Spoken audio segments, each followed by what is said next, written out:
If you're a mother in Ghana and you don't know how to make or prepare dihu, delicious dihu for your kids, then you are losing out. Please stay tuned, subscribe, like, and share as I take you through step by step to make dihu stew for the kids.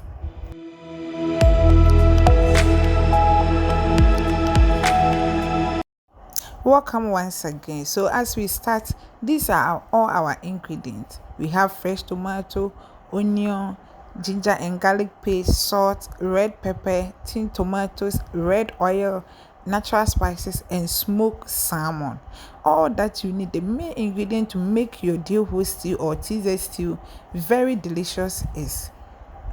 salmon or smoked fish.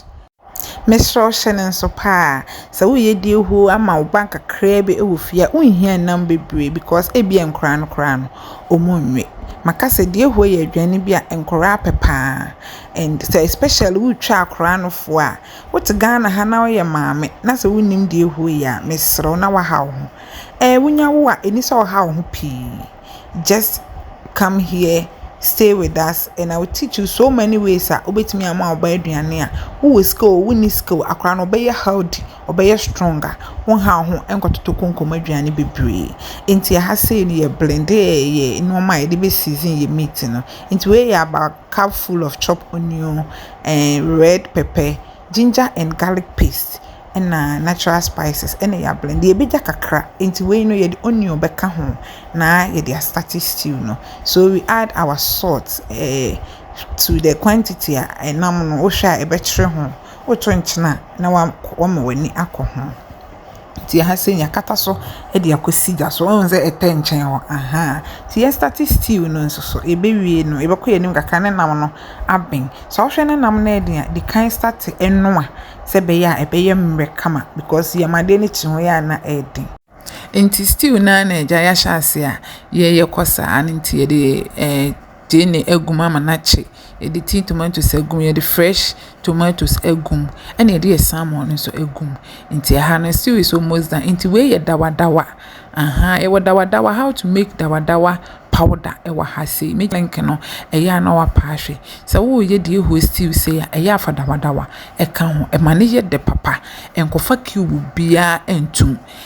wow nti unya natural spices na unya dawadawa mesro hye so dawadawa e ye for obia age group obia betimi edi nti wo hwa aye nam no so aye kama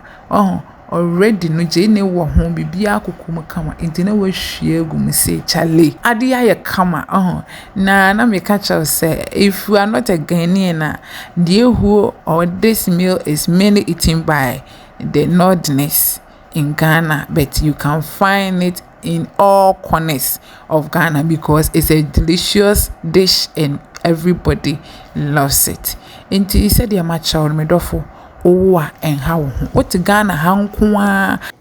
and nesika ho den inti no kwan abetimi afa so obe feed u ba obeye healthy no de di kan kran ne say wo se nnuane na wo wudi ni da bia no na wo de tete wo ba no se be ya onyina ni die enya ne den ma che se de ye ayoyo se de ye dihu na nkasa ne so me wo video no e wa ha meje ni nyina link e wo description ho e ya no a check ama